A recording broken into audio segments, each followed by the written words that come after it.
काफी दिनों से आप लोग कमेंट कर रहे थे सर हमारा पहला पेपर हिंदी का है, और सर हिंदी का जो पेपर है हमारा 24 फरवरी को पहला पेपर है, उसको लेके हम लोग क्या है काफी परेशान है। नहीं समझ पा रहा है कि हिंदी में कौन सा प्रश्न तैयार करें ताकि बोर्ड परीक्षा 2025 में हमें पूरा का पूरा नंबर मिल जाए। तो मेरे पास कमेंट कर रहे थे सर हिंदी में क्या होते हैं, बहुत सारे प्रश्न बनते हैं यहाँ पे। हिंदी गद्य के इतिहास से प्रश्न आते हैं, हिंदी पद के इतिहास से आते हैं, हिंदी व्याकरण से आते हैं, संस्कृत के बहुत सारे प्रश्न होते हैं। तो सर यहाँ पे बताना कि जब हम क्वेश्चन बैंक लेके बैठ रहे हैं, हिंदी का किताब लेके बैठ रहे हैं, हम इंपॉर्टेंट नोट लेके बैठ रहे हैं, तो हमें ये नहीं समझ में आ रहा कि कौन से प्रश्न तैयार करें ताकि बोर्ड परीक्षा में हमें पूरा का पूरा नंबर मिल जाए। तो स्टूडेंट आपके भारी डिमांड पे मुझे हिंदी का एक स्पेशल वीडियो बनाना पड़ रहा है, जिसमें मैंने क्या किया है 110 सबसे महत्वपूर्ण बहुविकल्पी प्रश्नों को कराया है। आज 110 प्रश्नों को देख लीजिए, इसी में से 100% है कि इससे बाहर कोई भी प्रश्न नहीं आएगा। तो स्टूडेंट अगर आप भी कक्षा 10वीं के छात्र और आप भी हिंदी पढ़ते हो और आपका भी 24 फरवरी 2025 को हिंदी का पेपर है, तो बिल्कुल ध्यान से देखिएगा। इस वीडियो को स्टार्ट करते हैं और इन प्रश्नों का सोल्यूशन आपको करा देते हैं। तो यहाँ पे आप लोग जल्दी से मुझे कमेंट सेक्शन में बताइए क्या सभी लोग रेडी हैं? जितने भी मैं प्रश्न कराने वाला हूँ सभी का उत्तर आप देने के लिए रेडी है कि नहीं, जल्दी से बता देंगे। और आज अपने आप को टेस्ट कर लीजिए कि 24 फरवरी के लिए आप लोग कितना तैयार हैं। तो आपको करना क्या है ना, जो भी मैं प्रश्न बताऊंगा आपको हमारे आंसर देने से पहले आपको कमेंट सेक्शन में कमेंट करना है, और आपको अपने आप को पहचानना है कि कितने प्रश्न आपको तैयार है। या मैं बीच बीच में आपसे पूछता भी रहूंगा कि कितने प्रश्नों का आंसर आपने सही दिया है। तो सभी लोग रेडी रहिए। चलिए पहला प्रश्न आपके सामने मोस्ट इंपोर्टेंट आ गया है। पहला प्रश्न आपके सामने आ गया, बहुत ही शानदार प्रश्न आपको दिया गया है कि कृति कंकाल के लेखक है। जल्दी से अपने आप को टेस्ट करिए, जल्दी से आप लोग कमेंट सेक्शन में बताइए कि कृति कंकाल के लेखक कौन है। जयशंकर प्रसाद है, मुंशी प्रेमचंद्र है, राम कुमार वर्मा है, या मैथिली शरण गुप्त है। जल्दी से मुझे कमेंट सेक्शन में बताइए और अपने आप को चेक करिए क्या इसका आंसर आपको पता है कि नहीं पता है। केवल आज आप लोग 110 प्रश्नों को देख लीजिए। हिंदी का पूरा तैयारी यहाँ पे होने वाला है, क्योंकि इसमें सभी प्रकार के मैं प्रश्न कराऊंगा। हिंदी गद्य का भी प्रश्न कराऊंगा, हिंदी पद का भी प्रश्न कराऊंगा, संस्कृत वाला भी कराऊंगा, व्याकरण वाला भी कराऊंगा, सभी प्रकार का प्रश्न कराऊंगा। तो यहाँ पे बता दूं कि अगर आपने यहाँ पे जयशंकर प्रसाद आंसर दिया है तो आपका आंसर बिल्कुल करेक्ट है। मैं देख पा रहा हूँ काफी लोग सही आंसर दिया है, तो जिन्होंने केवल ऑप्शन चूज किया है उनका ऑप्शन बिल्कुल करेक्ट है। चलिए दूसरा प्रश्न भी आपको दिखाई दे रहा होगा, दूसरा प्रश्न भी काफी इंपॉर्टेंट आपको दिया गया है। दूसरा प्रश्न है कि पंच परमेश्वर कहानी के लेखक है। जल्दी से आप लोग कमेंट सेक्शन में बताइए कि पंच परमेश्वर के लेखक कौन है। आचार्य रामचंद्र शुक्ल है, मुंशी प्रेमचंद्र है, यशपाल है, या राजेंद्र यादव है। तो जल्दी से बताएंगे पंच परमेश्वर कहानी के लेखक कौन है। आज अपने आप को टेस्ट करिए कि 24 फरवरी के लिए आप लोग कितना तैयार हैं। तो अगर आपने ख वाला ऑप्शन चूज किया है मुंशी प्रेमचंद्र, तो आपका ऑप्शन बिल्कुल करेक्ट है, क्योंकि पंच परमेश्वर मुंशी प्रेमचंद्र की रचना आपको याद रखना है। नंबर का प्रश्न भी आपके सामने आ गया है। मोस्ट इंपोर्टेंट प्रश्न दिया गया है कि उपन्यास भूले बिसरे चित्र के लेखक आपको बताना है कि जो मोस्ट फेमस उपन्यास है भूले बिसरे चित्र के लेखक आप बताइए। मुंशी प्रेमचंद्र है, भगवती चरण वर्मा है, यशपाल जी है, या जयशंकर प्रसाद है। तो बताइए, अपने आप को पहचानिए। तो अगर आपने ख वाला ऑप्शन चूज किया है तो आपका आंसर बिल्कुल करेक्ट है। चलिए 4 नंबर का प्रश्न है कि शेखर एक जीवनी किस विधा की रचना, आपको बताना है कि किस विधा की रचना है। यहाँ पे बता दो कि 99% लोग इसमें क्या होते हैं, कंफ्यूज हो जाते हैं। यहाँ पे देखिए, यहाँ पे लिखा हुआ है जीवनी। तो इस प्रश्न में इसलिए लोग कंफ्यूज हो जाते हैं कि उनको लगता है कि भाई यहाँ पे जीवनी लिखा हुआ है तो यह एक प्रकार की जीवनी है, लेकिन यह जीवनी नहीं है, आपको याद रखना है। जल्दी से आप लोग बताइए, अपने आप को टेस्ट करिए कि 24 फरवरी के लिए आप लोग कितना तैयार हैं। तो अगर आपने ग वाला ऑप्शन चूज किया है तो आपका आंसर बिल्कुल करेक्ट है। यहाँ पे याद रखिएगा, क्योंकि ये बहुत ही कंफ्यूजिंग प्रश्न है, इसमें काफी लोग कंफ्यूज हो जाते हैं। 99% लोग इसमें कंफ्यूज हो जाते हैं, आपको याद रखना है। यहाँ पे जीवनी से नहीं मतलब है, शेखर एक जीवनी एक प्रकार का उपन्यास है, आपको याद रखना है। चलिए 5 नंबर प्रश्न भी बहुत ही ज्यादा इंपॉर्टेंट है, लगातार बोर्ड परीक्षाओं में पूछा गया है। बताइए, माटी हो गई सोना संस्मरण के लेखक का नाम आपको बताना है। जल्दी से बताइए, माटी हो गई सोना संस्मरण के लेखक कौन है। जगदीश माथुर है, राम कुमार वर्मा है, जयशंकर प्रसाद है, या विष्णु प्रभाकर है। देखिए काफी लोग यहाँ पे अलग अलग कमेंट कर रहे हैं। कुछ लोग यहाँ पे बता रहे हैं कि सर ऑप्शन बिल्कुल गलत है। तो बिल्कुल यहाँ पे जो ऑप्शन दिया गया है वो बिल्कुल गलत ऑप्शन है।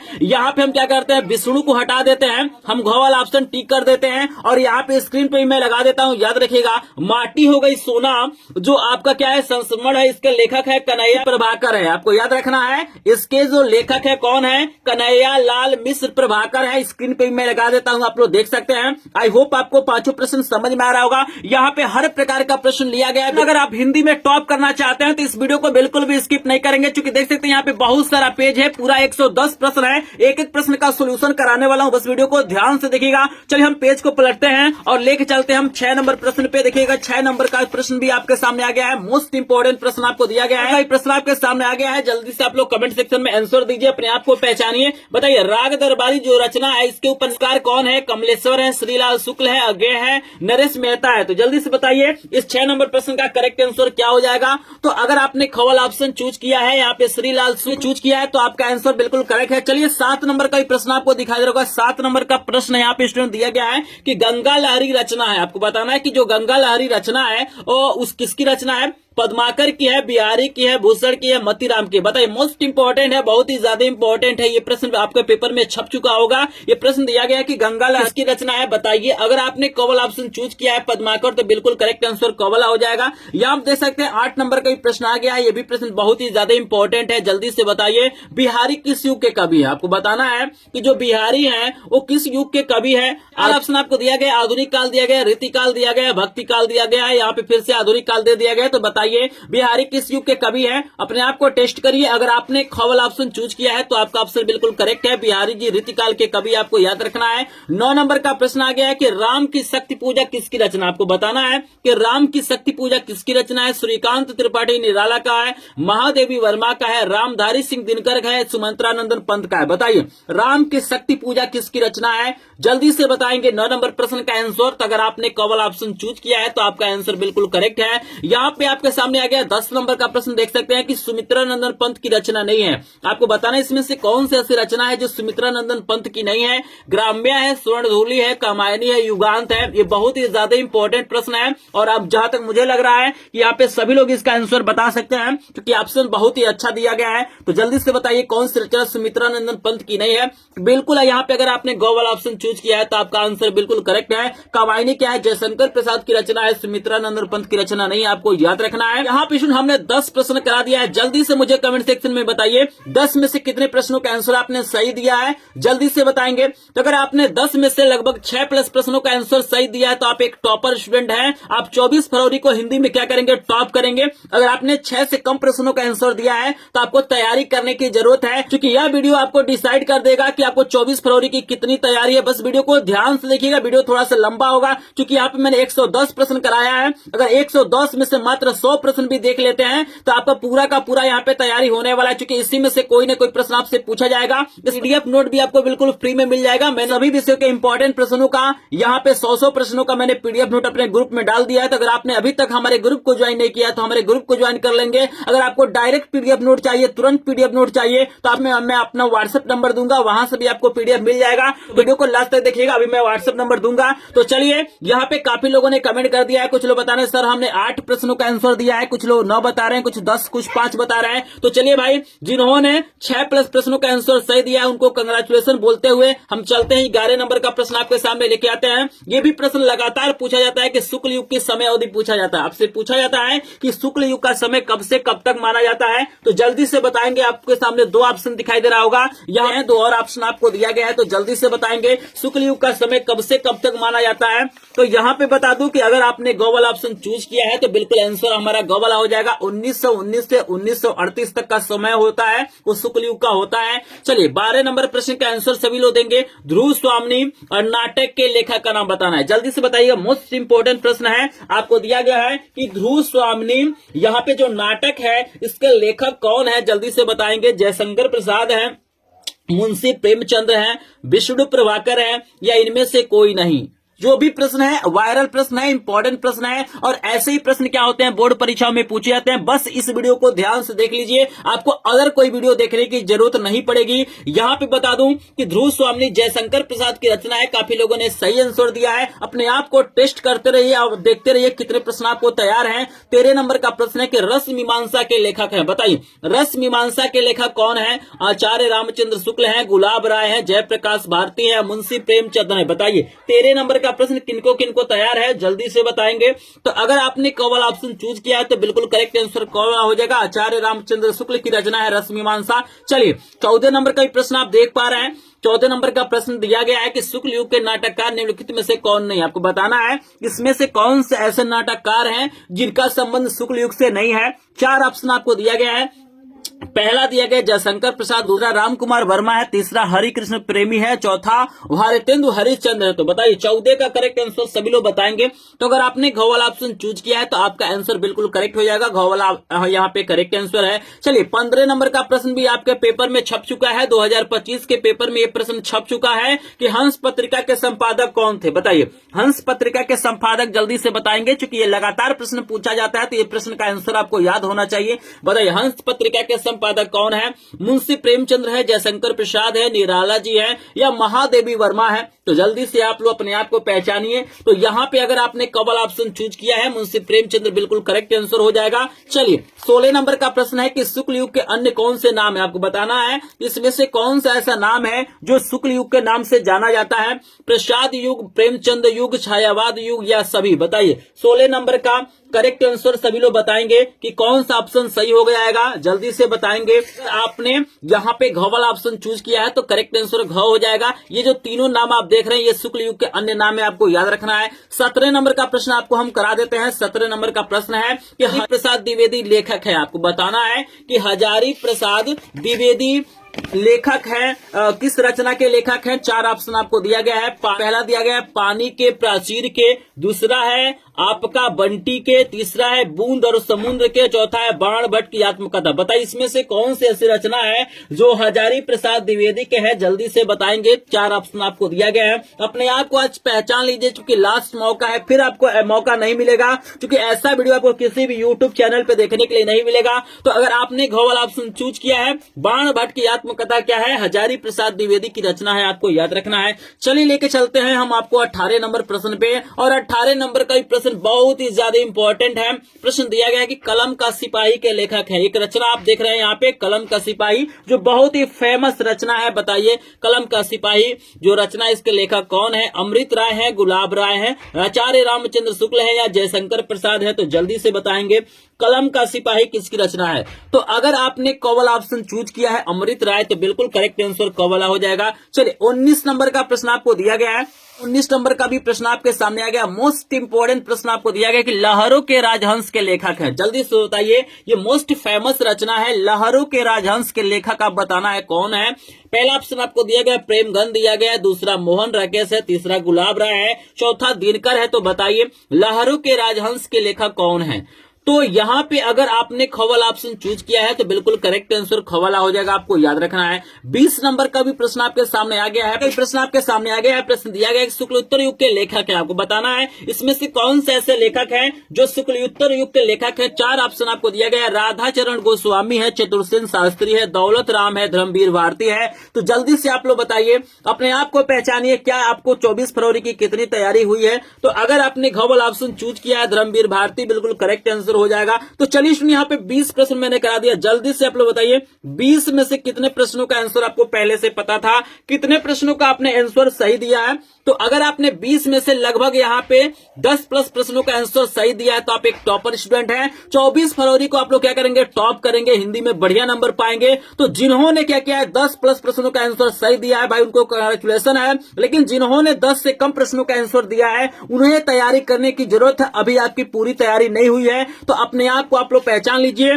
तो चलिए, यहाँ पे काफी लोग बता रहे हैं कि सर हमने सही आंसर दिया है। तो यहाँ पे मैं देख पा रहा हूँ लगभग 90% लोग यहाँ पे क्या कर रहे हैं, सही आंसर दे रहे हैं। 10 प्लस प्रश्नों का आंसर सही दिया है। यहाँ पे जो लोग वीडियो को लाइक नहीं किए होंगे प्लीज वीडियो को लाइक कर देंगे। चैनल पे पहली बार आए होंगे तो चैनल को सब्सक्राइब करेंगे। पीडीएफ नोट के लिए हमारे ग्रुप को ज्वाइन करेंगे, लिंक आपको डिस्क्रिप्शन में दिया गया है। और इस वीडियो का टारगेट हम रखते हैं मात्र 100 लाइक। कितना लाइक रखते हैं, मात्र 100 लाइक। यहाँ पे मैं 110 प्रश्न कराऊंगा और आपको 100 लाइक का टारगेट पूरा करना है। अभी मैं देख रहा हूँ काफी संख्या में लोग यहाँ पे जुड़े हुए हैं, लेकिन अभी तक वीडियो को लाइक नहीं किए हैं। समझ में आ रहा है, इंपॉर्टेंट लग रहा है प्रश्न, तो प्लीज वीडियो को लाइक करेंगे। हम टाइम को बर्बाद नहीं करेंगे। सपोर्ट करने वाले लोग कभी भी सपोर्ट करते हैं, जो लोग सपोर्ट नहीं करते वो कभी भी क्या करेंगे, सपोर्ट नहीं करेंगे। चलिए हम आपको लेकर चलते हैं। 21 नंबर का प्रश्न आपके सामने दिया गया है कि रामधारी सिंह दिनकर की रचना है। आपको बताना है इसमें से कौन सी ऐसी रचना है जो रामधारी सिंह दिनकर की है। पहला आपको दिया गया संस्कृति के 4 अध्याय, दूसरा दिया गया साहित्य और कला, तीसरा तीसरा अनंत आकाश, चौथा इंद्रजाल। तो बताइए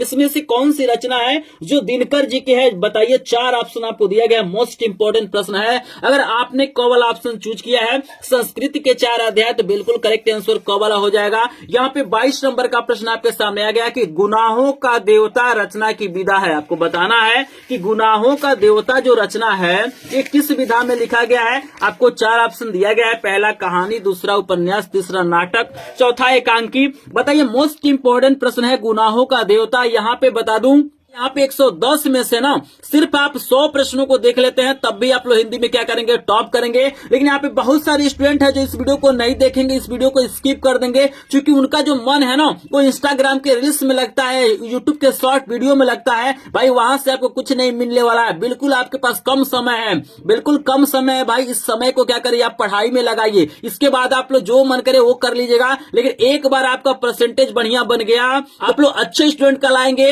लेकिन एक बार परसेंटेज आपका डाउन चला गया तो आप लोग बाद में पछताएंगे कि काश हम लोग क्या किए होते, पढ़ लिए होते हैं। तो बिल्कुल आपको एक सुनहरा मौका दिया जा रहा है इस वीडियो के द्वारा कि अपने आप को पहचानिए कि 24 फरवरी की कितनी तैयारी हुई है। यहाँ पे आप लोग परेशान होंगे, जब एग्जाम आएगा तो आप रात भर ढूंढेंगे कौन सा प्रश्न इंपॉर्टेंट है, क्वेश्चन बैंक को पढ़ेंगे, अनसॉल्व करेंगे, लेकिन आपको इंपॉर्टेंट प्रश्न नहीं मिलेगा। लेकिन इस वीडियो में आपका सभी इंपॉर्टेंट प्रश्न कराया जा रहा है, तो इस वीडियो को आप लोग ध्यान से नहीं देख रहे हैं। तो जिनको भी क्या करना है, हिंदी में टॉप करना है, अपने माता पिता का नाम रोशन करना है, इस वीडियो को बिल्कुल भी स्किप नहीं करेंगे। एक बार विश्वास करके इस वीडियो को देखिए। आपको शुरू से लास्ट तक अगर वीडियो को देखेंगे तो आपको ऑटोमेटिक पता चल जाएगा कि ये प्रश्न कितने ज्यादा इंपॉर्टेंट है। क्योंकि ऐसा वीडियो आपको कहीं पर भी नहीं मिलने वाला है। तो बिल्कुल ध्यान से देखिए जिनको टॉपर बनना है। यहाँ पे बता दूं कि गुनाहों का जो देवता है एक प्रकार का उपन्यास। अगर आपने ख वाला ऑप्शन चूज किया है तो आपका आंसर बिल्कुल करेक्ट है। चलिए हम लेके चलते हैं 23 नंबर का प्रश्न आपको दिखा देते हैं। बहुत ही ज्यादा इंपॉर्टेंट वीडियो है, ऐसा वीडियो आपको कहीं पर भी नहीं मिलेगा, तो वीडियो को स्किप नहीं करना है।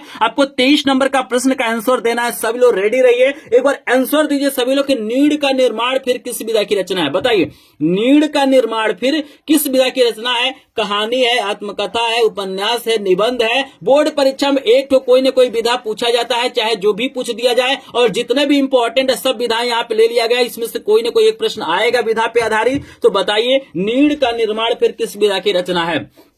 तो यहाँ पे अगर आपने ख वाला ऑप्शन चूज किया है तो यहाँ पे करेक्ट आंसर आत्मकथा हो जाएगा। चलिए 24 नंबर का प्रश्न है कि स्मृति की रेखाएं साहित्य किस विधा की रचना है। चलिए बहुत आसान है भाई, बिल्कुल इसका आंसर बता सकते हैं हम कि स्मृति की रेखाएं किस विधा में लिखी गई है। जीवनी है, भेंटवार्ता है, संस्मरण है, नाटक है। बताइए जल्दी से बताइए स्मृति की रेखाएं किस विधा की रचना है। तो अगर आपने ग वाला ऑप्शन चूज किया है तो एक प्रकार का संस्मरण है, आपको याद रखना है। 25 नंबर का प्रश्न बहुत ही ज्यादा इंपॉर्टेंट है, बताना है कि परीक्षा गुरु किस विधा की रचना है। बताइए परीक्षा गुरु किस विधा की रचना है? उपन्यास है, आत्मकथा है, एकांकी है, रेखा चित्र। बताइए 25 का आंसर दीजिए।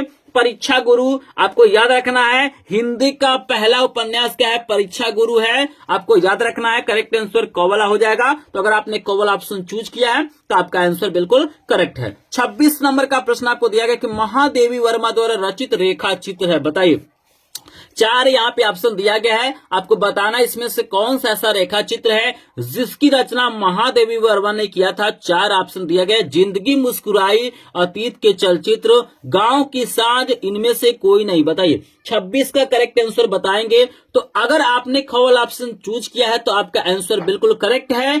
याद रखना है अतीत के चलचित्र क्या है? महावर्मा द्वारा रचित है, आपको याद रखना है। 27 नंबर का प्रश्न आपको दिया गया कि साहित्य और कला रचना है। बताइए साहित्य और कला किसकी रचना है? 4 ऑप्शन आपको दिया गया है, पद्मन लाल पुन्नालाल बख्शी की, सुमित्रा नंदन पंत की, भगवती शरण उपाध्याय की, जयप्रकाश भारती की। बताइए साहित्य और कला किसकी रचना है? मोस्ट इंपॉर्टेंट प्रश्न है, जल्दी से आंसर देंगे। तो अगर आपने ग वाला ऑप्शन चूज किया है तो करेक्ट आंसर हो जाएगा भगवत शरण उपाध्याय हो जाएगा, आपको याद रखना है। चलिए इसमें यहाँ पे लेके चलते हैं 28 नंबर का प्रश्न आपको लेके आते हैं आपके सामने। मोस्ट इंपॉर्टेंट प्रश्नों का वीडियो आपको दिखाई दे रहा है। मात्र एग्जाम से 1 घंटा पहले इस वीडियो को देख लेते हैं तो आपको हिंदी का कोई भी प्रश्न ऐसा नहीं होगा जो इससे बाहर आ जाएगा, क्योंकि जितने भी इंपॉर्टेंट प्रश्न है सभी इंपॉर्टेंट प्रश्न यहाँ पे ले लिए गए हैं। यहाँ पे सभी प्रकार का प्रश्न कराऊंगा, तो मैं हिंदी व्याकरण का भी प्रश्न कराऊंगा। सभी प्रकार के इंपॉर्टेंट प्रश्न है, तो वीडियो को बिल्कुल भी स्किप नहीं करना है। 28 नंबर प्रश्न का आंसर दीजिए, निम्नलिखित में से कौन प्रसिद्ध यात्रा साहित्यकार हैं? बताइए इसमें से कौन सा ऐसे साहित्यकार हैं जो यात्रा के बारे में लिखे हैं? जयशंकर प्रसाद हैं, प्रेमचंद्र हैं, राहुल संस्कृत्यायन हैं या रामचंद्र शुक्ल हैं? तो बताएंगे। 28 नंबर का करेक्ट आंसर दीजिए, बहुत ही ज्यादा इंपॉर्टेंट प्रश्न है। तो अगर आपने गो वाला ऑप्शन चूज किया है राहुल संस्कृत्यायन, तो आपका आंसर बिल्कुल करेक्ट हो जाएगा। आप जो भी आंसर दे रहे हैं यहाँ पे अपने आंसर को काउंट करते रहिए, कितने सही आंसर आप लोग दे रहे हैं, क्योंकि यहाँ पे 110 में से अगर आप लोग 100 प्रश्न भी तैयार कर लेते हैं तो पूरा का पूरा आपको नंबर मिलेगा। तो यहाँ पे काउंट करते रहिएगा। चलिए 29 नंबर का प्रश्न है कि क्या भूलू क्या याद करूं किसकी रचना है? बताइए। बहुत ही शानदार रचना है, क्या भूलू क्या याद करूं किसकी रचना है? हरिवंश राय बच्चन का है, मुंशी प्रेमचंद्र का है, राहुल संस्कृत्यायन का है या आचार्य रामचंद्र शुक्ल का है? बताइए। क्या भूलू क्या याद करूं, ये भी एक प्रकार का आत्मकथा है, आपको याद रखना है। तो यहाँ पे अगर आपने क वाला ऑप्शन चूज किया है तो करेक्ट आंसर हो जाएगा हरिवंश राय बच्चन, आपको याद रखना है। इसमें 30 नंबर का प्रश्न आपके सामने आ गया है कि आचार्य रामचंद्र शुक्ल किस युग के लेखक हैं? कितना प्यारा प्रश्न है और कितना आसान प्रश्न है। इसका आंसर सभी लोग 100% लोग दीजिए। इसका आंसर किसी का गलत नहीं होना चाहिए, क्योंकि प्रश्न में ही इसका आंसर छिपा हुआ है। आपको बताना है कि आचार्य रामचंद्र शुक्ल किस युग के लेखक हैं? शुक्ल युग के हैं, द्विवेदी युग के हैं, शुक्लोत्तर युग के हैं या भारतेंदु युग के हैं? जल्दी से बताएंगे, किसी का आंसर गलत नहीं होना चाहिए। 30 नंबर प्रश्न का आंसर बताइए। प्रश्न में ये आंसर दिया हुआ है, तो बिल्कुल यहाँ पे जैसा मैं उम्मीद कर रहा था वैसे ही बिल्कुल यहाँ पे आंसर आया है। 100% लोगों ने बिल्कुल सही आंसर दिया है। देखिए आचार्य रामचंद्र शुक्ल लिखा हुआ है, तो शुक्ल क्या है? शुक्ल युग के लेखक है, आपको याद रखना है। आचार्य रामचंद्र शुक्ल युग के लेखक है, आपको याद रखना है। 30 नंबर का करेक्ट आंसर क वाला हो जाएगा। अब जल्दी से मुझे बताइए कि 30 में से कितने प्रश्नों का आंसर आपने सही दिया है? एकदम ईमानदारी से बताइएगा। जिन प्रश्नों का आंसर आपने दिया है उसका आपको बताना है। हमारे बताने के बाद से अगर आपने आंसर दिया तो आपको उसे काउंट नहीं करना है। जल्दी से काउंट करिए, जल्दी से बताइए। अगर 30 में से लगभग आपने 20 प्रश्नों का आंसर सही दिया है तो आप एक टॉपर स्टूडेंट हैं। आप लोग 24 फरवरी की तैयारी क्या कर रहे हैं? अच्छे से कर रहे हैं। लेकिन अगर आपने 20 से कम प्रश्नों का आंसर सही दिया है तो आपको तैयारी करने की जरूरत है। आप लोग 24 फरवरी की तैयारी अच्छे से नहीं कर रहे हैं, तो अपने आप को पहचान लीजिए कौन कौन तैयारी कर रहा है। इस वीडियो में नजर आ रहा है, ठीक है ना? बिल्कुल कम समय बचा हुआ स्टूडेंट, आप लोग टाइम को बर्बाद मत करिए। आप लोग ऐसा वीडियो देखिए जिससे आपको बेनिफिट हो, एग्जाम में आपको फायदा हो। आप लोग short video Instagram WhatsApp Facebook चलाने से कोई फायदा नहीं है, क्योंकि एक बार परसेंटेज आपका डाउन हो जाएगा ना तो आपको बाद में पछतावा होता है कि काश मैं पढ़ लिया होता तो मेरा नंबर क्या होता, बढ़ जाता। क्योंकि हम लोग भी एग्जाम दिए हैं, हम लोग को भी क्या किया है, गलती की है, तो उससे हम लोग कुछ न कुछ सीखे हैं और वही चीज आपको बता रहा था कि आप लोग गलती न करें। आई होप आप लोग सही आंसर दे रहे हैं, आप लोग बढ़िया से तैयारी कर रहे हैं। चलिए हम लेके चलते हैं 31 नंबर प्रश्न पे। लेकिन देख रहा हूं कि यहाँ पे काफी लोग वीडियो को देख रहे हैं लेकिन इस वीडियो पे सपोर्ट नहीं दिखा रहे हैं। भाई जिनको भी वीडियो पसंद आ रहा है प्लीज वीडियो को लाइक कर देंगे। चैनल पे पहली बार आए होंगे तो चैनल को सब्सक्राइब करेंगे, क्योंकि आपका लाइक शेयर सब्सक्राइब ही हमारा क्या होता है, मोटिवेशन होता है। आपको याद रखना है, आप लोग लाइक करते हैं तो हमें मोटिवेशन मिलता है। इस नंबर प्रश्न का आंसर सभी लोग दीजिए। इसमें से कौन सा ऐसा नाटक है जो जयशंकर प्रसाद का नहीं है? जल्दी से बताएंगे। अगर आप हमारे वीडियो को ध्यान से देखे होंगे ना तो इसका आंसर बिल्कुल आराम से बता सकते हैं। इसका आंसर आप लोग बता सकते हैं कि इसमें से कौन सा ऐसा नाटक है जो जयशंकर प्रसाद का नहीं है। ध्रुव स्वामिनी है, चंद्रगुप्त है, लहरों के राजहंस है और स्कंद गुप्त है। तो बताइए। तो बिल्कुल यहाँ पे गॉगल ऑप्शन बिल्कुल करेक्ट हो जाएगा। अभी मैंने बताया है, इसके पहले एक प्रश्न आया था कि लहरों के राजहंस के लेखक हैं, तो लहरों के राजहंस के लेखक कौन है? मोहन राकेश हैं। बाकी तीनों जो रचनाएं आप देख रहे हैं ये जयशंकर प्रसाद की हैं, लेकिन लहरों के राजहंस क्या है? जयशंकर प्रसाद का नहीं है, मोहन राकेश का है। क्लियर है सभी को? चलिए यहाँ पे 32 नंबर प्रश्न का आंसर सभी लोग दीजिए। बहुत ही ज्यादा इंपॉर्टेंट प्रश्न आ गया है, जल्दी से बताएंगे। कंकाल के लेखक कौन है? बताइए।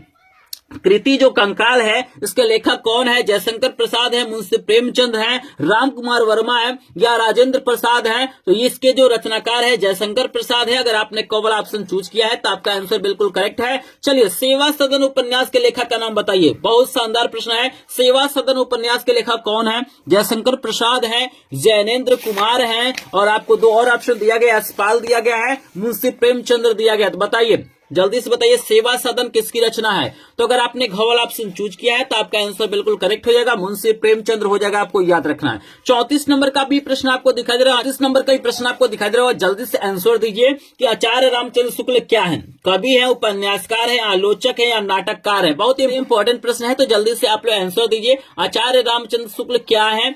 तो अगर आपने ग्लोबल ऑप्शन चूज किया है तो करेक्ट आंसर आलोचक हो जाएगा, क्योंकि आचार्य रामचंद्र शुक्ल सबसे ज्यादा फेमस है और निबंधकार के रूप में, लेकिन यहाँ पे निबंधकार नहीं दिया है तो हम आलोचक पे टिक करेंगे, क्योंकि वो एक आलोचक भी आपको याद रखना है। 35 नंबर का प्रश्न है कि आकाशदीप के लेखक है, बताइए आकाशदीप के लेखक कौन है, जल्दी से बताएंगे। प्रश्न नंबर 35 का करेक्ट आंसर सभी लोग देंगे। आकाशदीप के लेखक कौन है? 4 ऑप्शन आपको दिया गया, अमरकांत है, आचार्य रामचंद्र शुक्ल है, जयशंकर प्रसाद है और निराला है। बताइए 4 ऑप्शन में से कौन सा ऑप्शन करेक्ट हो जाएगा? तो अगर आपने ग्लोबल ऑप्शन चूज किया है तो करेक्ट आंसर ग्लोबल हो जाएगा। यहाँ पे आकाशदीप के लेखक कौन है? जयशंकर प्रसाद, आपको याद रखना। चलिए यहाँ पे 36 नंबर का प्रश्न है, कालों से संबंधित कोई न कोई एक प्रश्न बोर्ड परीक्षा में पूछा जाता है। तो अभी मैंने आपको शुक्ल युग का समय अवधि बताया है, उसके बाद आपके सामने आ गया ऋतिकाल का समय अवधि। तो बताइए ऋतिकाल का समय अवधि क्या है? जल्दी से कमेंट सेक्शन में बताएंगे। 4 ऑप्शन आपको दिया गया है, 1643 से 1843, 1343 से 1643 और 743 से 1343 और 1843 से आज तक। बताइए कालों से संबंधित जितने भी इंपॉर्टेंट प्रश्न है सभी प्रकार का प्रश्न मैं यहाँ पे करा दूंगा। तो बताइए ऋतिकाल का समय कब से कब तक माना जाता है? तो अगर आपने कोवल ऑप्शन चूज किया है तो करेक्ट आंसर कोवला हो जाएगा। 1643 से 1843 तक का समय क्या होता है? ऋतिकाल का होता है। 37 नंबर का प्रश्न आपको दिया गया है कि छत्रसाल दशक के रचनाकार है। आपको बताना है कि छत्रसाल दशक ये जो मोस्ट फेमस रचना है इसके रचनाकार कौन है? बिहारी जी है, जगनीक जी है, मतीराम है, भूषण है। बताइए 37 का करेक्ट आंसर बताएंगे। तो अगर आपने ग्लोबल ऑप्शन चूज किया है तो करेक्ट आंसर भूषण हो जाएगा, आपको याद रखना है। 38 नंबर का प्रश्न भी बहुत ही शानदार, लगातार बोर्ड परीक्षाओं में पूछा जाता है, ये भी प्रश्न आपके पेपर में छप चुका होगा। बताना है कि रामचंद्रिका के रचनाकार का नाम बताइए। रामचंद्रिका जो रचना है उसके रचनाकार कौन है? बिहारी है, केशवदास है, भूषण है या मतीराम है? तो जल्दी से बताएंगे,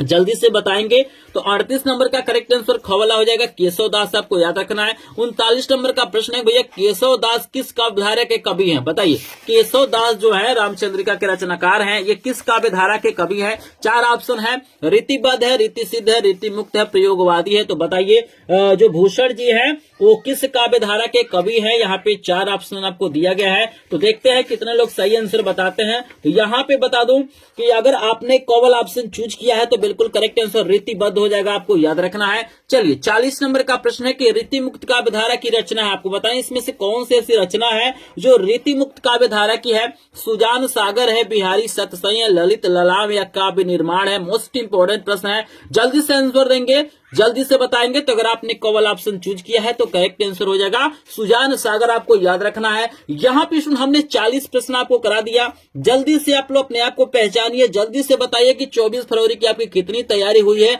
उसमें कितने प्रश्नों का आंसर आपको पहले से पता था या आपने सही जवाब दिया है। तो यहाँ पे बता दूं कि 40 में से अगर आपने क्या किया है, लगभग 30 प्लस प्रश्नों का आंसर सही दिया है तो आप एक टॉपर स्टूडेंट हैं। आप लोग 24 फरवरी की बहुत बढ़िया तैयारी कर रहे हैं, लेकिन 30 से कम प्रश्न आपको तैयार थे। अगर आपने सही आंसर दिया है 30 से कम तो आपको तैयारी करने की जरूरत है, आपको और अच्छे से पढ़ना चाहिए। तो चलिए यहाँ पे 40 प्रश्न करा दिया है, लेकिन यहाँ तक अभी तक 40 लाइक नहीं कंप्लीट हुआ है। तो जल्दी से जो लोग कंजूसी किया है इस वीडियो पर लाइक नहीं किया है प्लीज लाइक कर देंगे, क्योंकि आपका लाइक शेयर सब्सक्राइब हमारा क्या होता है, मोटिवेशन होता है। ये वीडियो खत्म होते होते आपका हिंदी का पूरा तैयारी हो जाएगा। बस इस वीडियो को ध्यान से देख लीजिए, किसी और वीडियो को देखने की आपको जरूरत नहीं पड़ेगी। चलिए एक और काल वाला प्रश्न आ गया है, आधुनिक काल का समय आपको बताना है। थोड़ा सा दिमाग दौड़ाइए, थोड़ा सा कॉमन सेंस दौड़ाइए, आप लोग बता देंगे कि आधुनिक काल का समय कौन सा है।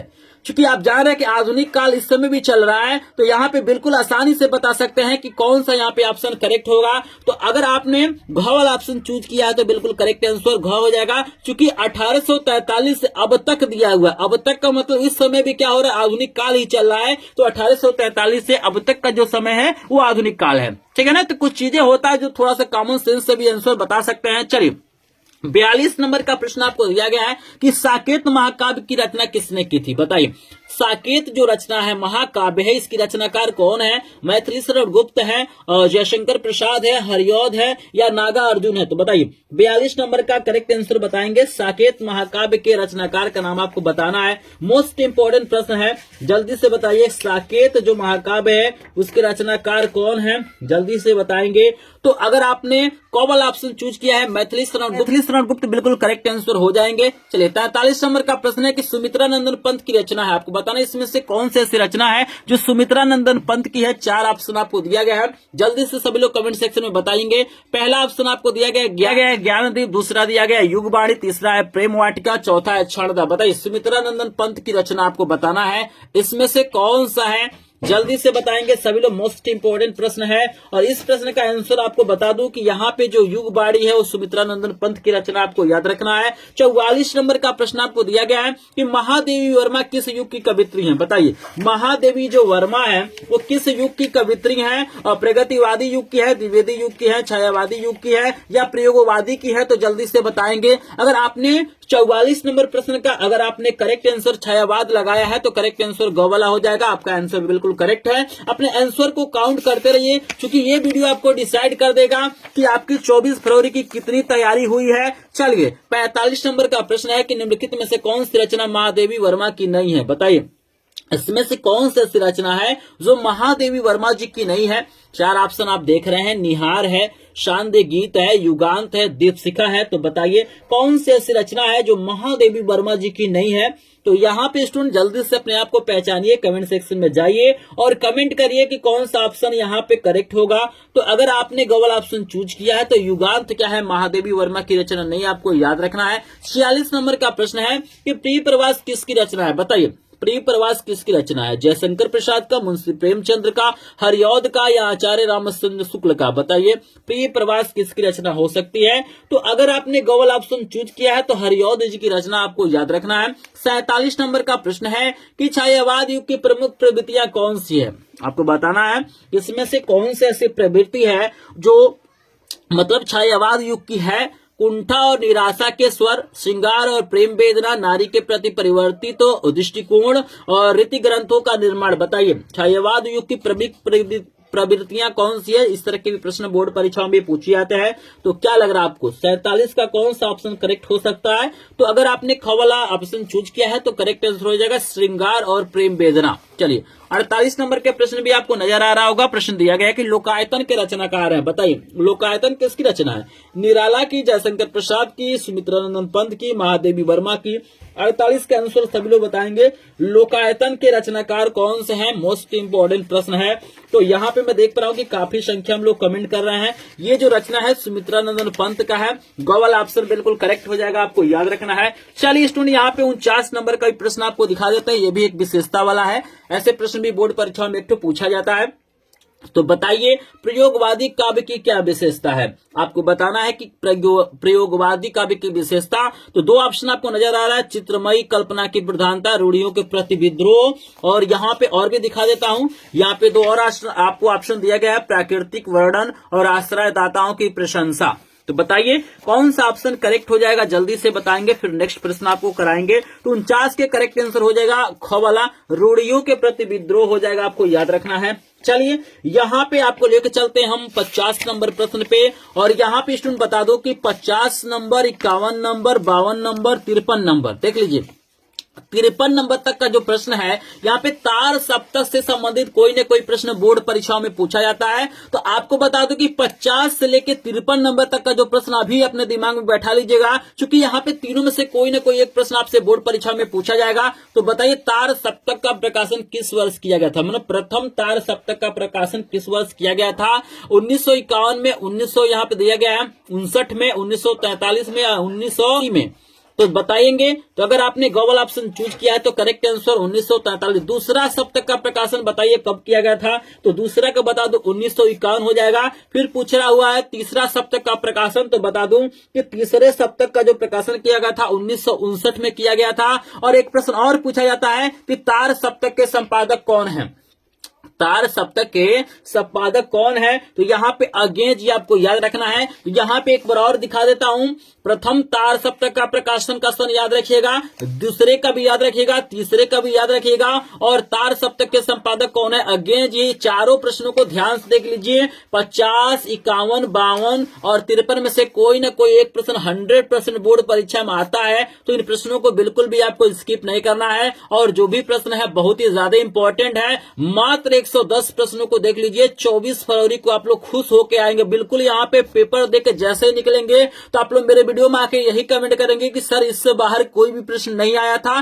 तो जल्दी से आप लोग तैयार कर लीजिए। यहाँ पे 50, 51, 52, 53 को चलिए 54 नंबर का प्रश्न आपको करा देते हैं। प्रश्न दिया गया है कि महादेवी वर्मा की रचना है। आपको बताना है कि मन कौन सी ऐसी रचना है जो महादेवी वर्मा की है। त्रिधरा है, वीणा है, पथ के साथी है, गुंजन है। तो बताइए 54 नंबर का सभी लोग आंसर देंगे। तो अगर आपने गॉगल ऑप्शन चूज किया है यहाँ पे पद के साथ ही तो करेक्ट आंसर ग वाला हो जाएगा। चलिए यहाँ पे हम लेके चलते हैं 55 नंबर प्रश्न पे। आप लोग काउंट करते रहिए कितने प्रश्नों का आंसर सही दे रहा है, क्योंकि अभी जैसे ही 60 प्रश्न खत्म होगा आपसे पूछूंगा कि 60 में से कितने प्रश्नों का आंसर आपने सही दिया है। तो चलिए, आंगन के पार द्वार के रचयिता आपको बताना है कि जो रचना है आंगन के पार द्वार, इसके रचयिता कौन है, जल्दी से बताएंगे। हरिऔध है, निराला है, अज्ञेय है, धर्मवीर भारती है। तो जल्दी से बताएंगे कौन सा ऑप्शन करेक्ट हो जाएगा। तो अगर आपने अज्ञेय करेक्ट आंसर चूज किया है तो आपका आंसर बिल्कुल सही है। 56 नंबर के प्रश्न है तो सुमित्रा नंदन पंत की रचना नहीं है। आपको बताना है कौन ऐसा रचना है जो सुमित्रा नंदन पंत के नहीं है। तो जल्दी से बताएंगे। तो अगर आपने यहाँ पे गॉगल ऑप्शन चूज किया है, कमायनी बिल्कुल करेक्ट हो जाएगा। ये जयशंकर प्रसाद की रचना है। 57 नंबर के प्रश्न है कि प्रयोगवाद के कवि हैं। आपको बताना है कि प्रयोगवाद के कवि कौन है। भूषण है, अज्ञेय है, सुमित्रा नंदन पंत है या महादेवी वर्मा है। तो 57 का आंसर बताएंगे सभी लोग। तो अगर आपने गॉगल ऑप्शन चूज किया है तो आपका आंसर बिल्कुल करेक्ट है। अज्ञेय जी प्रयोगवाद के कवि आपको याद रखना है। 58 नंबर का प्रश्न है कि यशोधरा किसकी रचना है। बताइए, यशोधरा बहुत ही फेमस रचना है। किसकी रचना है? जयशंकर प्रसाद की, महादेवी वर्मा की, सुमित्रा नंदन पंत की या मैथिली शरण गुप्त की। तो 58 का आंसर बताएंगे। तो अगर आपने यहाँ पे मैथिली शरण गुप्त करेक्ट आंसर दिया है तो आपका आंसर बिल्कुल करेक्ट हो जाएगा। दीप शिखा काव्य संग्रह है, बहुत ही ज्यादा इंपॉर्टेंट है। ये भी पेपर में छप चुका है 2025 के। आपको बताना है कि दीप शिखा किसकी रचना है। जयशंकर प्रसाद की, महादेवी वर्मा की, सुमित्रा नंदन पंत की या मैथिली शरण गुप्त की। जल्दी से बताएंगे। अब आपको यहाँ पे ना 60 के बाद से व्याकरण के प्रश्न देखने के लिए मिलेंगे। तो व्याकरण के प्रश्न को बिल्कुल भी आपको स्किप नहीं करना है, क्योंकि सबसे ज्यादा जो प्रॉब्लम आ रहा है व्याकरण के प्रश्नों में आ रहा है। तो पूरा इंपॉर्टेंट प्रश्न आपको हरा दूंगा। यहाँ पे एक एक प्रश्न कराऊंगा, जो भी आपके पेपर में आने वाला है सभी प्रकार के प्रश्न कराऊंगा। तो बिल्कुल भी 60 नंबर के बाद वाला वीडियो आप लोग स्किप नहीं करिएगा। तो बता दूं कि दीप शिखा क्या है, महादेवी वर्मा की रचना है। यहाँ पे 60 नंबर का प्रश्न है कि भारतेंदु युग का समय आपको बताना है कि भारतेंदु युग का समय कब से कब तक है। 1900 से 1928, 1968 से 1900 तक है। यहाँ पे आपको दो और ऑप्शन दिया है। पेज को पलटते हैं, प्रश्न दिखा देते हैं। दो और ऑप्शन आपको दिया गया है, देख सकते हैं। 1919 से 1936 और 1800 से 1828 तक। तो बताइए यहाँ पे भारतेंदु युग का समय आपको बताना है। तो यहाँ पे हम बता दें, अगर आपने गॉगल ऑप्शन चूज किया है तो भारतेंदु युग का जो समय है आपके 1868 से 1900 तक माना जाता है। आपको याद रखना है। चलिए, यहाँ पे मैंने करा दिया है 60 प्रश्न करा दिया है। यहाँ पे हमने क्या किया है, आपको हिंदी गद्य के इतिहास और हिंदी पद्य के इतिहास पे आधारित जितने भी इंपॉर्टेंट प्रश्न थे सभी प्रश्नों को करा दिया है। आप लोग बताइए यहाँ पे 60 में से कितने प्रश्न आपको पहले से तैयार थे या आपने सही आंसर दिया है। तो 60 में से लगभग यहाँ पे आपने 45 प्लस प्रश्नों का आंसर सही दिया है। तो आप एक टॉपर स्टूडेंट हैं। आपकी 24 फरवरी की तैयारी बढ़िया चल रही है। अगर मैं इससे कम प्रश्नों का आंसर दिया तो आपको तैयारी करने की जरूरत है। आपकी 24 फरवरी की तैयारी अच्छे से नहीं चल रही है। तो आप लोग जल्दी से बताएंगे, क्योंकि यहाँ पे क्या हो रहा है, यहाँ पे हिंदी गद्य और पद्य के इतिहास प्रश्न खत्म होते हैं। यहाँ पे 60 प्रश्न तैयार कर लिए, इसी में से कोई न कोई प्रश्न आएगा। अब इसके बाद से हम कराते हैं व्याकरण के प्रश्न। मतलब कितने प्रश्न कराएंगे, आपको 50 प्रश्न व्याकरण के कराएंगे। 50 प्रश्न देख लीजिए, इससे बाहर कोई प्रश्न नहीं आएगा। और जो भी न्यू सिलेबस है उसी के आधार पे प्रश्न है। तो जल्दी से, यहाँ पे काफी लोग 50 बता रहे हैं, कोई 40 बता रहा है, कोई 35 बता रहा है, कोई 60 बता रहा है। चलिए भाई, जिन्होंने 45 प्रश्नों का आंसर सही दिया है भाई, उनको कंग्रेचुलेशन। आप लोग अच्छे से तैयारी कर रहे हैं। आप लोग जरूर हिंदी में टॉप करेंगे। लेकिन जो लोग अभी तक वीडियो को सपोर्ट नहीं किए हैं, वीडियो को लाइक नहीं किए हैं, प्लीज आपसे रिक्वेस्ट है कि वीडियो को लाइक कर देंगे, क्योंकि इस वीडियो का मात्र हमने टारगेट रखा है 100 लाइक्स। और इसमें प्रश्न कितने 110 हैं। अभी मैंने 60 प्रश्न करा दिया, लेकिन यहाँ पे 60 लाइक नहीं हुआ है। तो जितने लोगों ने लाइक नहीं किया है प्लीज लाइक करेंगे। पीडीएफ नोट बिल्कुल फ्री में मिल जाएगा, आपको स्क्रीनशॉट वगैरह लेने की कोई जरूरत नहीं है। और मेरे पास सभी विषयों के 100 प्रश्नों का क्या है, पीडीएफ PDF नोट है और वीडियो है। अगर आप नहीं देखे होंगे वीडियो तो लिंक डिस्क्रिप्शन में मिलेगा, वहां से देख लीजिएगा। और आप स्क्रीन पे देख सकते हैं कि मैंने क्या किया है, सभी जितने भी इंपॉर्टेंट प्रश्न थे मेरे ग्रुप में जो ज्वाइन किया है सबको मैंने PDF भेज दिया है। तो अगर आप ग्रुप को ज्वाइन नहीं किया है तो आप लोग ग्रुप को ज्वाइन कर लीजिएगा, लिंक डिस्क्रिप्शन में दिया गया है। क्योंकि मेरे पास बहुत सारे क्या है, वायरल पेपर भी है जिससे प्रश्न आपके बोर्ड परीक्षा में पूछे जाएंगे, तो सबका PDF मिल जाएगा। तो ग्रुप को ज्वाइन कर लेंगे, चैनल को सब्सक्राइब करेंगे। लेके चलते हैं 61 नंबर प्रश्न पे और जल्दी से बताएंगे 61 नंबर प्रश्न का आंसर देने के लिए सभी लोग रेडी है। क्योंकि इसके बाद से जो भी प्रश्न आएंगे वो व्याकरण पे आधारित आएंगे। जैसे पहला प्रश्न आपको दिया गया है कि करुण रस का स्थायी भाव आपको बताना है। जल्दी से बताइए, करुण रस का स्थायी भाव क्रोध है, शोक है, हास्य या भय है। जल्दी से बताइए करुण रस का, क्योंकि यहीं से प्रश्न बनना है और यही सब बोर्ड परीक्षा में आता है। तो अगर आपने यहां पे खबल ऑप्शन चूज किया है तो आपका आंसर बिल्कुल करेक्ट है। करुण रस का स्थायी भाव शोक होता है, आपको याद रखना है। चलिए यहाँ पे 62 नंबर का प्रश्न आपको दिया गया है, हास्य रस का स्थायी भाव है। आपको बताना है कि हास्य रस का स्थायी भाव क्या है, क्रोध है, शोक है, हास्य या भय है। तो जल्दी से बताइए हास्य रस का क्या होता है, हास होता है। दोनों में से कोई एक प्रश्न बोर्ड परीक्षा में पूछा जाता है। अब चलिए 63 नंबर का प्रश्न भाई बहुत ही शानदार दिया गया है कि हाथी जैसी देह, गेंडे जैसी चाल, तरबूज जैसी खोपड़ी, खरबूज जैसे गाल। पंक्ति में आपको रस बताना है। बताइए कौन सा रस होगा, करुण होगा, हास्य होगा, श्रृंगार होगा या वीर होगा। बताइए, देख के आपको हंसी छूट रहा है ना भाई। हाथी जैसे देह है, गेंडे जैसी चाल और तरबूज जैसी खोपड़ी, खरबूज जैसी गाल। हंसी छूट रहा है तो यहाँ पे हास्य रस है। क्लियर है, दो ही रस देखिए आपके सिलेबस में है, एक हास्य है, एक करुण है। तो भाई दोनों में से कोई एक ही करना है। क्लियर है। चलिए 64 नंबर का प्रश्न है कि विद्न के वासी उदासी तपोवरदादी महाबुन नारी दुखारे। पंक्ति में आपको रस बताना है। तो इसमें भी हासी रस होगा, आपको याद रखना। अगर इसमें कोई डाउट होगा तो कमेंट सेक्शन में बताइएगा। क्लियर है सभी को। चलिए तो यहाँ पे देख रहे हैं ना, 4 प्रश्न मैंने रस पे कराया है। यहाँ पे दोनों का स्थायी भाव और 2 उदाहरण बताया है। बस 4 प्रश्न देख लीजिए, कोई ना कोई एक प्रश्न पूछा जाएगा। इसके बाद आपको अलंकार से प्रश्न आएगा। मतलब पहला जो प्रश्न आएगा व्याकरण में आपके वो आएगा रस से, उसके बाद से अलंकार से। एकदम सीरियल से मैंने क्वेश्चन लिया है। जिस प्रकार का प्रश्न आपके बोर्ड परीक्षा में आएगा वैसे ही प्रश्न है। जैसे देखिए अलंकार में तैयार कर लीजिएगा, पीपर पात सरिस मंडोला में अलंकार बताइए। रूपक उपमा उत्प्रेक्षा अनुप्रास। जल्दी से बताइए पीपर पात सरिस मंडोला में कौन सा अलंकार होगा, जल्दी से बताएंगे। सभी इंपॉर्टेंट प्रश्न मैं करा दूंगा। तो यहाँ पे उपमा हो जाएगा, आपको याद रखना है। पीपर पात सरिस मंडोला में उपमा अलंकार। चलिए 65 नंबर का भी हो गया। 66 नंबर का देखिए, चरण कमल बंदो हरि राय में अलंकार बताइए। चरण कमल बंदो हरि राय में कौन अलंकार होगा, जल्दी से बताएंगे। तो यहाँ पे याद रखना है रूपक हो जाएगा, करेक्ट आंसर हो जाएगा रूपक। चलिए 67 नंबर बताइए, पायो जी मैंने राम रतन धन पायो में अलंकार बताइए। 67 में बताइए। तो यहाँ पर भी रूपक हो जाएगा, आपको याद रखना है। किसी प्रश्न में डाउट होगा या हमने गलत बताया होगा तो आप लोग कमेंट सेक्शन में जरूर बताइएगा कि आप सर आपने ये क्वेश्चन का आंसर गलत बताया है। तो अगर कोई भी डाउट होगा तो कमेंट में बता दीजिएगा, उसको हम सही कर देंगे। ठीक है ना। 68 नंबर का प्रश्न बताइए कि जहां उपमेय में उपमान की संभावना वहां पे कौन सा अलंकार होता है। 68 के आंसर बताएंगे। और रूपक उपमा उत्प्रेक्षा या अनुप्रास बताइए, जल्दी से बताइए। तो बिल्कुल उत्प्रेक्षा हो जाएगा। 9 नंबर का प्रश्न देखिए, इसके बाद से प्रश्न बोर्ड परीक्षा में पूछेगा, आपको छंद से रिलेटेड पूछेगा। तो बताइए रोला छंद के प्रत्येक चरण में कितनी मात्राएं होती है। बताइए रोला छंद के प्रत्येक चरण में मात्रा बताइए। 24, 16, 13, 11। 24, 16, 13, 11 जल्दी से बताइए। रोला छंद तो 24 मात्राएं होती है, आपको याद रखना है। 70 नंबर का है कि रोला छंद में कुल कितने चरण होते हैं। तो सबसे ज्यादा बोर्ड परीक्षा में मात्राओं को पूछता है और चरण को पूछता है। तो बताइए रोला में तो आपको सोरठा और रोला पढ़ना है। तो सोरठा और रोला के मात्राएं और चरण को याद रखिएगा, क्योंकि इसी में से प्रश्न बनते हैं। तो बताइए कितना चरण होता है। तो 4 चरण होता है, करेक्ट आंसर घ वाला हो जाएगा, आपको याद रखना है। चलिए 71 नंबर का प्रश्न है कि सोरठा के पहले चरण में कितनी मात्राएं होती है। आपको बताना है कि सोरठा के पहले चरण में कितनी मात्राएं होती है। 12, 16 और यहाँ पे 13, 11 दिया है। तो बताइए तो पहले चरण में बताना है सोरठा का कितनी मात्राएं होती है। तो आपको याद रखना है 11 मात्रा होती है। घ वाला ऑप्शन करेक्ट है। अगर आपने घ वाला ऑप्शन चूज किया है तो आपका आंसर बिल्कुल करेक्ट है। चलिए 72 नंबर का प्रश्न है कि दोहा छंद का ठीक उल्टा कौन सा छंद होता है। बताइए ऑप्शन है चौपाई, रोला, सोठा, बरावे। तो आपको बता दूं कि दोहा का अगर उल्टा की बात करेंगे तो सोठा होता है। क्लियर है सभी को। चलती 73 नंबर का प्रश्न देखिए, वाक्य पे आधारित आएगा। तो पूछा गया कि रचना के आधार पे वाक्य के कितने भेद होते हैं। 1, 2, 3, 4 बताइए। 73 के आंसर दिए रचना के आधार पे वाक्य के भेद। तो अगर आपने गौल ऑप्शन चूज किया है 3 होते हैं, आपका करेक्ट आंसर हो जाएगा। 74 नंबर के अर्थ के आधार पे वाक्य के भेद 2, 4, 5, 8 वाक्य के आधार पे बताना। तो यहाँ पे देखिए इसके पहले रचना पे था, यहाँ पे अर्थ के आधार पे। तो बताइए 74 के करेक्ट आंसर बताइए। तो 8 हो जाएगा, आपको याद रखना है। और 75 नंबर का है कि वाक्य के कितने तत्व होते हैं।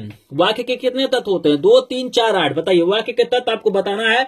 तो वाक्य के 4 तत्व होते हैं, आपको याद रखना है। इसके बाद वाक्य के आधारित आएगा, उसके बाद वाच्य पे आधारित आएगा। इंग्लिश में पढ़े होंगे वॉइस पढ़े होंगे, एक्टिव वॉइस पैसिव वॉइस पढ़े हैं ना जी, उसी पे आधारित प्रश्न आएगा। पूछेगा कि वाच्य के कितने प्रकार होते हैं। ये भी पेपर में आपका छप चुका है। इंपॉर्टेंट प्रश्न यहाँ पे है, जितने भी प्रश्न इंपॉर्टेंट है, लेकिन जिसको मैं टिक कर रहा हूं मोस्ट इंपॉर्टेंट। बताइए वाच्य के प्रकार। तो अंग्रेजी में 2 होता है, active voice passive voice. Hindi में 3 होता है, कर्तावाच्य, कर्मवाच्य और भाववाच्य। तो याद रखिएगा इसको, वाच्य के प्रकार कितने होते हैं? 3 होते हैं। चलिए 77 नंबर का है कि तुमसे सोया नहीं जा सका। 77 नंबर का प्रश्न है कि तुमसे सोया नहीं जा सकता, वाक्य में वाच्य बताना है। कर्तावाच्य, कर्मवाच्य, भाववाच्य, इनमें से कोई नहीं। बताइए सभी लोग बताइए 77 के करेक्ट आंसर बताइए। प्रश्न आपको दिया हुआ है कि तुमसे सोया नहीं जा सकता है, वाक्य में आपको वाच्य बताना है। तो यहाँ पे भाववाच्य आपको याद रखना है। चलिए 78 नंबर का प्रश्न है कि महात्मा बुद्ध ने विश्व को शांति का संदेश दिया, इस वाक्य में वाच्य। तो महात्मा बुद्ध क्या है? करता है भाई, करता है, यहाँ पे वाच्य हो जाएगा। चलिए पुस्तक पढ़ी गई, तो पुस्तक पढ़ने वाला कोई और है, पुस्तक कर्म है, तो कर्म पहले होगा, तो यहाँ पे कर्मवाच्य हो जाएगा। सबको समझ में आ रहा है? जिसमें कर्म पहले होता है कर्मवाच्य होता है। चलिए इसके बाद विकारी पद और अविकारी के प्रश्न पूछे जाएंगे। प्रश्न है विकारी पद नहीं है, बताना है मन से कौन सा ऐसा शब्द है जो विकारी नहीं है। 80 नंबर का प्रश्न का आंसर दीजिए सभी लोग। तो प्रतिदिन हो जाएगा, आपको याद रखना है। 81 नंबर का प्रश्न है कि निम्न में से कौन अविकारी शब्द है? बताइए अविकारी। तो अविकारी बताना, इंद्र है, गाय है, यथा संभव है, आप है। बताइए 81 का करेक्ट आंसर बताएंगे। तो जल्दी से बताइए, मोस्ट इंपोर्टेंट प्रश्न है। तो अगर आपने गोवल ऑप्शन चूज किया है, यथा संभव हो जाएगा, आपको याद रखना है। चलिए सर्वनाम पे आधारित प्रश्न पूछा जाएगा, आपको बताना है कि इसमें से कौन सर्वनाम है। बताइए इसमें से कौन सर्वनाम है? काला छोड़ा वह लड़का। तो सर्वनाम प्रोनाउन आपका हो जाएगा गौवाला, वह हो जाएगा। चलिए 83 नंबर का प्रश्न आपके सामने आ गया है कि अपव्यय में उपसर्ग है, उपसर्ग पे भी आधारित प्रश्न पूछा जाएगा। तो बताइए उपसर्ग पे जितने इंपॉर्टेंट प्रश्न है सबको करा दिया हूं। अपव्यय में उपसर्ग बताइए, 4 ऑप्शन आपको दिया गया है। तो करेक्ट आंसर अप हो जाएगा। 84 नंबर है कि पर्यावरण में उपसर्ग बताइए, बहुत ज्यादा इंपॉर्टेंट है। पर्यावरण में बताइए, 4 ऑप्शन आपको दिया गया है। पहचानिए अपने आप को कितनी तैयारी हुई है। तो यहाँ पे पर्यावरण में परी हो जाएगा, आपको याद रखना। आगमन शब्द में उपसर्ग बताइए, तो आगमन में क्या हो जाएगा? जल्दी से बताएंगे, 4 ऑप्शन आपको दिया गया है। तो आगमन में आ हो जाएगा। चलिए निर्दय शब्द में उपसर्ग बताइए, निर्दय शब्द में उपसर्ग बताइए, 86 का आंसर दीजिए। तो यहाँ पे गौ वाला ऑप्शन निर हो जाएगा। चलिए उसके बाद समास पे आपसे प्रश्न पूछा जाएगा, समास पे भी आधारित मैंने प्रश्न करा दिया है। बताइए वेद पुराण में कौन समास होगा? वेद पुराण में समास बताइए, वेद पुराण में समास बताइए। बिल्कुल यहाँ पे द्वंद्व हो जाएगा, गौ वाला ऑप्शन चूज किए हैं तो आपका आंसर करेक्ट हो जाएगा। 88 है पंचवटी में समास, द्विगुत दिया है, तत्पुरुष दिया गया है, और यहाँ पे कुछ और भी आपको दिया गया है, द्वंद्व या बहुव्रीहि। तो बताइए पंचवटी में कौन समास होगा जी? पंचवटी में बताइए। तो पंचवटी में द्विगुत समास हो जाएगा, आपको याद रखना। 88 के आंसर हो जाएगा क वाला। चलिए आपको 89 पे लेके चलते हैं। नीलकमल में समास बताइए, नीलकमल में समास। बस इतना तैयार करके जाइए, इससे बाहर कोई भी प्रश्न नहीं आएगा। जल्दी से बताइए, नीलकमल में समास बताएंगे।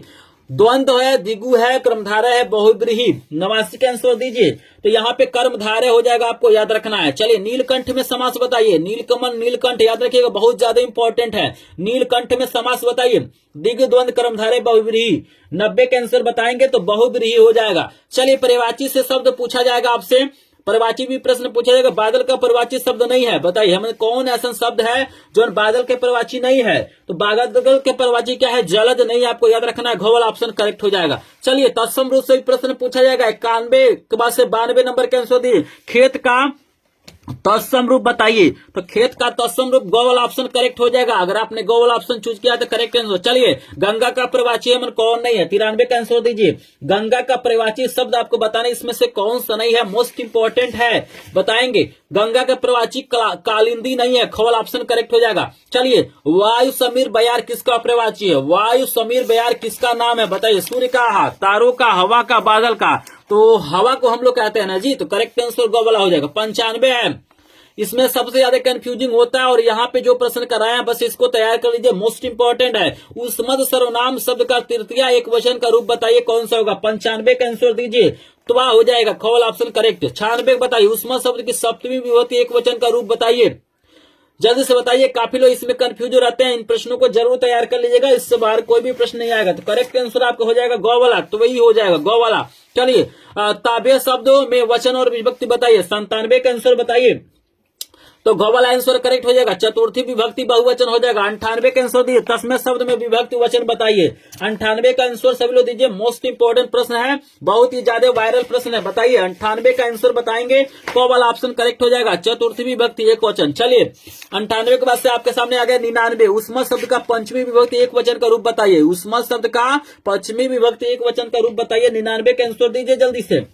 तो करेक्ट आंसर गौ वाला हो जाएगा, उस्मता हो जाएगा। चलिए 100 नंबर का प्रश्न है कि तद शब्द का सप्तमी विभक्ति बहुवचन का रूप होगा। बताइए तद शब्द का सप्तमी विभक्ति बहुवचन का रूप क्या होगा। 100 का 4 ऑप्शन आपको दिया गया है, जल्दी से बताएंगे। करेक्ट आंसर तासु हो जाएगा, ख वाला। चलिए यहाँ पे 101 नंबर का प्रश्न का आंसर देने से पहले हम पूछना चाहेंगे आपको 100 में से कितने प्रश्नों का आंसर सही दिया आपने, जल्दी से बताइए। 100 में से कितना प्रश्न का आंसर दिया गया है सही आपके द्वारा, बताइए। तो 100 में से लगभग 80 प्लस प्रश्नों का आंसर अगर आपने सही दिया है तो आप एक टॉपर स्टूडेंट हैं। आप लोग 24 फरवरी को टॉप करेंगे, हिंदी में सबसे बढ़िया नंबर पाएंगे। 80 से कम प्रश्न तैयार हैं तो आपको इन प्रश्नों को तैयार करने की जरूरत है। लेकिन अभी तक यहाँ पे 100 प्रश्न हो गया, लेकिन अभी तक हमारा टारगेट पूरा नहीं हुआ है। हमारे वीडियो का टारगेट है 100 लाइक।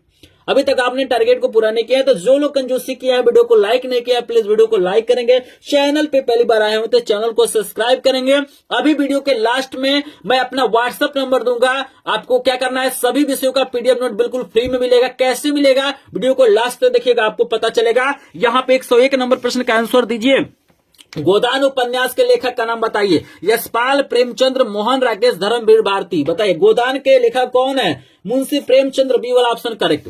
102 है क्या भूलू क्या याद करूं किस विधा की रचना है। बताइए क्या भूलू क्या याद करूं किस विधा की रचना है। तो अगर आपने ए वाला ऑप्शन चूज किया है, आत्मकथा है, आपको याद रखना। 103 नंबर का प्रश्न, झूठ सच उपन्यास के लेखक आपको बताना है। झूठ सच उपन्यास के लेखक कौन है, जल्दी से बताइए। यशपाल, कमलेश्वर, रांगे, राघव, चतुर्सेन शास्त्री। बताइए झूठ सच। 103 नंबर का आंसर दीजिए। झूठ सच उपन्यास के लेखक का नाम बताइए, यशपाल हैं। 104 नंबर का प्रश्न है कि छायावाद युग की प्रमुख प्रवृत्ति है। बताइए छायावाद युग की प्रमुख प्रवृत्ति क्या है। आश्रयदाताओं की प्रशंसा, रीति ग्रंथों का निर्माण और श्रृंगार और प्रेम वेदना, भक्ति भावना। बताइए करेक्ट आंसर हो जाएगा आपके यहाँ पे ए वाला, आश्रयदाताओं की प्रशंसा। 105 नंबर का है कि चिंतामणि किसकी रचना है। बताइए चिंतामणि किसकी रचना है। 105 नंबर का आंसर बताइए। जयशंकर प्रसाद, आचार्य रामचंद्र शुक्ल, मोहन, राकेश, गुलाब राय। तो आचार्य रामचंद्र शुक्ल की रचना है। यहाँ पे ये वाला नहीं, यहाँ पे बी वाला करेक्ट आंसर हो जाएगा। क्लियर है। चलिए 106 नंबर का है कि घनानंद किस काव्यधारा के कवि हैं। घनानंद किस काव्यधारा के कवि हैं, तो रीति मुक्त कवि है, आपको याद रखना। सी वाला। जहाज की पंछी कृति है। बताइए जहाज का पंछी किस विधा की रचना है। नाटक, कहानी, उपन्यास, निबंध। बताइए 107 का आंसर बताएंगे। उपन्यास से आपको याद रखना है। आम का तत्सम रूप बताइए। आम का तत्सम रूप आपका आम्र हो जाएगा, बी वाला ऑप्शन करेक्ट। 109 नंबर है कि कर्तावाची में प्रधानता होती है। बताइए कर्तावाची में किसकी प्रधानता होती है। कर्ता की, कर्म की, भाव की, इनमें से कोई नहीं। तो कर्ता है तो यहाँ पे कर्ता की प्रधानता होगी। चलिए 109 के बाद से आपके सामने आ गया है 110 नंबर का प्रश्न। 110 नंबर का प्रश्न है हिंदी की प्रथम कहानी। बहुत ही ज्यादा इंपॉर्टेंट प्रश्न है। आपको क्या करना है, 110 नंबर प्रश्न का आंसर मुझे कमेंट सेक्शन में बताना है। और जो यहाँ पे स्टूडेंट कमेंट करेगा इसका आंसर, इसका मतलब उसने वीडियो को ध्यान से देखा है और उसे क्या करना है, 24 फरवरी को हिंदी में टॉप करना है। भाई जो टॉप करना चाहता है, जो बढ़िया नंबर चाहता है पाना, वही ना पढ़ेगा जी। बाकी लोग तो इंस्टाग्राम पे और यूट्यूब पे शॉर्ट वीडियो देखेंगे। तो जिन्होंने इस वीडियो को लास्ट तक देखा है, आप लोग कमेंट करके जरूर बताइएगा कि हिंदी की प्रथम कहानी क्या है। सरस्वती है, रानी केतकी की कहानी है, दुलाई वाली है या इंदुमती है। इसका आंसर आप लोग जरूर बताइएगा। आई होप आपको वीडियो पसंद आया होगा। अगर आपने 110 में से लगभग 100 प्रश्नों का आंसर सही दिया होगा, आपने तैयार कर लिया होगा, तो 24 फरवरी को आप लोग हिंदी में टॉप करेंगे। अगर आपने इससे कम प्रश्नों को तैयारी किया है, आपने गलत आंसर दिया है, 100 से कम प्रश्नों को आपने सही आंसर दिया है, तो आपको तैयारी करने की जरूरत है। आप लोग वीडियो के कमेंट बॉक्स में जरूर बताइएगा, जो लोग लास्ट तक देखे होंगे, कि 110 में से कितने प्रश्न आपको तैयार थे, कितने प्रश्नों का आंसर सही दिया है। तो जो लोग वीडियो को लाइक नहीं किया होंगे, प्लीज वीडियो को लाइक कर देंगे। चैनल पे पहली बार आए होंगे, चैनल को सब्सक्राइब करेंगे। अगर आपको पीडीएफ नोट चाहिए तो हमारे ग्रुप को ज्वाइन करेंगे, जिसका लिंक डिस्क्रिप्शन में दिया गया है। अगर आपको डायरेक्ट पीडीएफ नोट चाहिए, अगर आप चाहते हैं कि आपको व्हाट्सएप के माध्यम से बिल्कुल फ्री में सभी विषयों का इंपॉर्टेंट प्रश्न हुआ, वायरल पेपर हुआ, एमसीक्यू क्वेश्चन हुआ, सबका पीडीएफ चाहिए ताकि आपकी बोर्ड परीक्षा में 95% से ऊपर नंबर पा सकें, तो आपको कुछ नहीं करना है। यहाँ पे एक नंबर आपको दे रहा हूं 7619935513, इस नंबर पे आपको व्हाट्सएप करना है। जिस भी विषय का आपको पीडीएफ नोट चाहिए, आपको विषय का नाम और 100 प्रश्न लिख के आपको क्या करना है, मैसेज करना है। लेकिन आपको यहाँ पे शर्त एक ही है, आपको पीडीएफ नोट तभी मिलेगा जब आप इस चैनल को सब्सक्राइब किए होंगे और वीडियो को लाइक किए होंगे। तो आपको एक स्क्रीनशॉट लेना है, चैनल को सब्सक्राइब करके वीडियो को लाइक करके एक स्क्रीनशॉट लेना है और इस नंबर पे व्हाट्सएप कर देना है। जो भी आपको पीडीएफ नोट चाहिए बिल्कुल फ्री में मिलेगा, लेकिन कंडीशन यही है कि आपको वीडियो को लाइक करके और सब्सक्राइब करके स्क्रीनशॉट लेके मुझे भेजना है। तो चलिए मिलते हैं नेक्स्ट वीडियो में। स्क्रीन दिखाई दे रहा होगा, आप लोग इसको क्लिक करके देखिए। तो चलिए मिलते हैं नेक्स्ट वीडियो में, तब तक के लिए आप सभी का धन्यवाद।